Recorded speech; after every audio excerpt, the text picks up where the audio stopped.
Mga kapatid, 3 taon na si Pangulong Ferdinand Marcos Jr. sa Malacanang. Ang tanong, kumusta na nga ba ang lagay ng ekonomiya ng Pilipinas? Umangat ba ang kabuhayan ng mga Pilipino? Tingnan natin ang presyo, trabaho at kita gamit ang data mula sa Philippine Statistics Authority sa GDP, inflation at employment. Himayin natin kung saan tayo umangat, saan tayo bumagal, at kung ano pa ang mga dapat bantayan. Simulan natin sa GDP o Gross Domestic Product. Yan ang kabuang halaga ng produkto at serbisyo na ginagawa ng bansa. Sabi nga mga kapatid, GDP o gawa dito sa Pilipinas. Ito ang sukatan ng kabuang kita at galaw ng ekonomiya. Kung productive ba ang bansa o matumal ang kabuhayan. Parang iniipon natin lahat ng kita ng mga negosyo. Mula sa tindahan, pabrika, sakahan, BPO office, hanggang kay manong fishball vendor. Kapag mataas ang GDP growth, maganda ang galaw ng ekonomiya. Mas maraming trabaho, mas malaki ang kita ng bansa. Pero kung mababa naman o negative, ibig sabihin, bumabagal ang takbo ng ekonomiya. Tingnan natin ang unang 3 taon ni Pangulong Marcos. Makikita natin na simula 3rd quarter ng 2022 hanggang sa 1st quarter ng 2025, ang GDP ay may average na 5.9%. Nakita natin, nagsimula dito sa medyo mataas, bahagyang bumaba, hanggang sa naging stable dito, at ng last 3 quarters nga ay nasa 5.2, 5.3, at 5.4%. Pero mga kapatid, para mas malinaw ang performance si Pangulong Marcos, ay dapat natin itong ikumpara sa unang 3 taon din ni na dating Pangulong Aquino at Pangulong Duterte. Mga kapatid, tingnan nyo po dito sa chart. Itong mas matingkad na kulay green, yan ay ang maunang 3 taon din ni Pangulong Aquino at Pangulong Duterte. At dito nga ay ang kay Pangulong Marcos. Makikita natin na sa ilalim ni Pangulong Aquino ay steady ang GDP growth. Nasa average na 5.8% mula 3rd quarter ng 2010 hanggang dito sa 1st quarter ng 2013. Pagdating naman kay Pangulong Duterte ay tumaas sa average ng 6.7% ang GDP growth sa unang 3 taon ni Pangulong Duterte. Mas mataas, lalo na at sinundan nito ang stability na nakita natin dito sa second half ng pagkapangulo ni President Aquino. In fact, mga kapatid, kung titingnan natin dito sa chart na to, simula 2nd quarter ng 2015 na nasa administrasyon pa ni Pangulong Aquino dito sa parting ito, mga kapatid, hanggang sa 4th quarter ng 2018. So dito sa parting ito, makikita natin na mula sa panahon ni Pangulong Aquino hanggang sa panahon ni Pangulong Duterte, itong parting to, 15 straight quarters yun na at least 6% ang GDP growth ng Pilipinas. Isa ito sa pinakamataas dito sa rehiyon. Pero noong 2020 ay nangyari ang COVID-19 pandemic na siyang nakaapekto sa Pilipinas.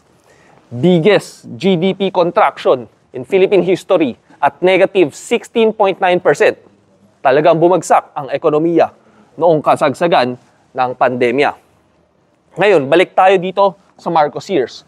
Makikita natin mga kapatid na nasa post-pandemic recovery na tayo. Nakabawi tayo, pero ang average GDP nga ni Pangulong Marcos ay nasa 5.9% so far dito sa kanyang unang 3 taon. Nakabangon mula sa pandemya, pero tingnan natin mga kapatid ito ay 3 sunod-sunod na quarters, gaya nga ng napag-usapan natin kanina, na below 6% ang GDP growth. Ibig sabihin, kahit naka-recover na tayo, medyo humina at bumagal ang momentum. Kumpara sa pre-pandemic years na makikita natin dito, na nasa above 6% ang GDP growth. Ngayon, mga kapatid, pag-usapan naman natin ang inflation. Himayin naman natin ang mga numero. Paano nga ba ulit sinusukat ang inflation? Ito ay ang bilis ng pagtaas ng presyo ng mga bilihin. Kung ang inflation ay nasa 5%, ibig sabihin, ang typical basket of goods na binibili ng isang pamilyang Pilipino na 100 pesos noong nakaraang taon, noong 2024, pag sinabi natin 5% ang GDP growth, ngayong 2025, magiging 105 pesos na ito. Kung mababa naman ang inflation, let's say ay nasa 1% ang inflation, ibig sabihin, kung ang nagkakahalagang 100 pesos noong 2024, ngayong 2025, magiging 101 pesos. So, ibig sabihin, kung 5% ang inflation, mas mabilis ang pagtaas ng presyo ng mga bilihin. Kung 1% naman, ay mas mabagal. Para naman masabi natin bumababa ang presyo ng mga bilihin, kailangan ay nasa negative ang inflation. Okay, sa inflation, na masasabi natin, dito natin talaga mararamdaman kung masakit na nga ba sa bulsa ang presyo ng sibuyas, ng bigas, ng kuryente, at pamasahe. Himayin naman natin ang inflation dito sa administrasyon ni Pangulong Marcos.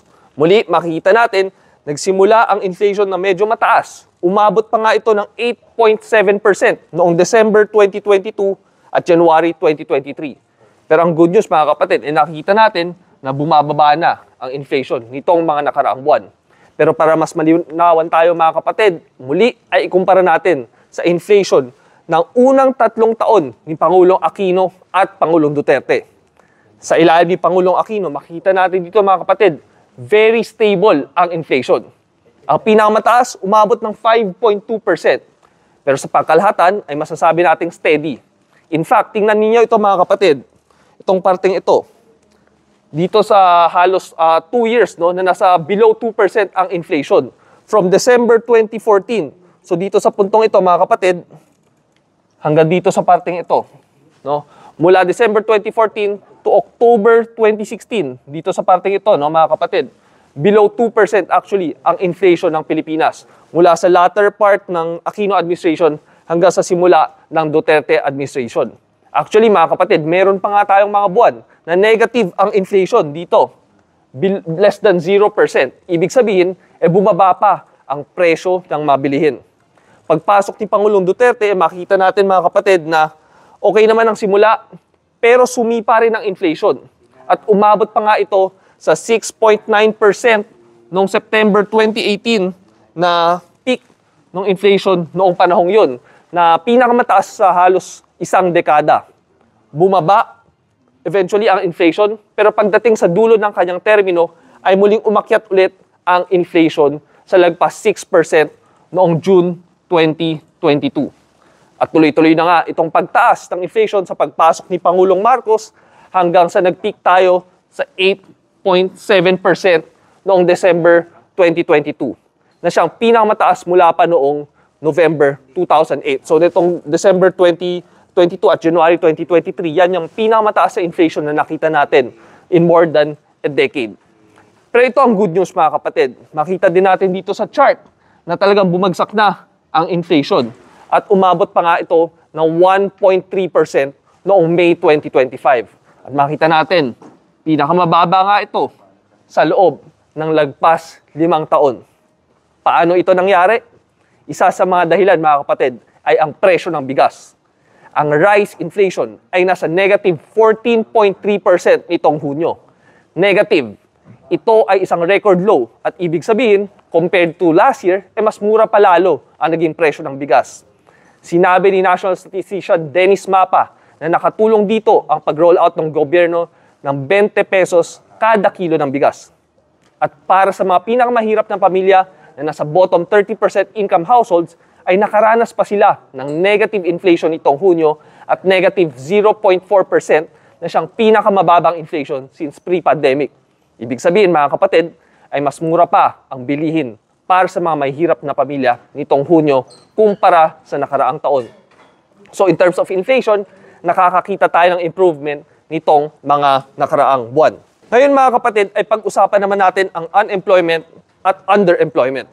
Pag-usapan natin ang trabaho. Kasi kahit gumaganda ang GDP at bumababa ang inflation, kung walang trabaho ang tao, ay wala ring kita.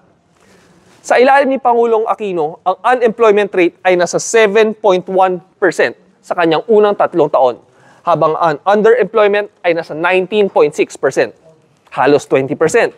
Ibig sabihin, kahit may trabaho, ay kulang pa rin ang kita o oras sa trabaho. Isa sa bawat 5 ay underemployed, pero pababa ang trend. At kay Pangulong Duterte, nakita natin na bumaba pa lalo ang mga numero. Unemployment went down to 5.4%, habang underemployment ay nasa 16.2% sa kanyang unang 3 taon sa pwesto. Pero muling tumaas nung pandemic. Ngayon, sa ilalim ni Pangulong Marcos ay nakamit ang mga pinakamababang underemployment at unemployment rates na since 2005. No? So makita natin, mas maraming may trabaho ngayon, mas konti ang kulang sa trabaho. Pero mga kapatid, ang mahalagang tanong, anong klaseng trabaho?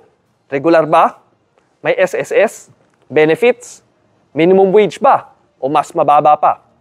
Hindi lang basta may trabaho. Dapat dekalidad ang trabaho. Mga kapatid, ito ang midterm report ni Pangulong Marcos pagdating sa ekonomiya. Sa GDP, recovering, pero may senyales ng pagbagal. Sa inflation, galing sa sobrang taas na 8.7%, ngayon ay bumababa na, lalo na sa presyo ng bigas. Sa trabaho, pinakamababang unemployment at underemployment rates. Mas maganda ba ang lagay ng ekonomiya natin ngayon? May recovery tayong nakikita mula sa pandemic, pero nakikita rin natin na may mga warning signs pa rin. At ang pinaka-importanting tanong ay nararamdaman ba ng pangkaraniwang Pilipino ang mga numerong ito? Kasi kahit gaano kaganda ang mga graphs at ang mga charts, kung hindi gumagaan ang buhay, kung walang dagdag na kita, at kung nananatiling kapos ang bulsa, hindi pa rin natin pwedeng sabihin na sumakses na nga tayo, mga kapatid. At yan, ang kwento ng ekonomiya sa likod ng mga numero. Muli, ako si Edson Guido, Chief Data Analyst ng TV5 para sa Estado ng Bansa 2025.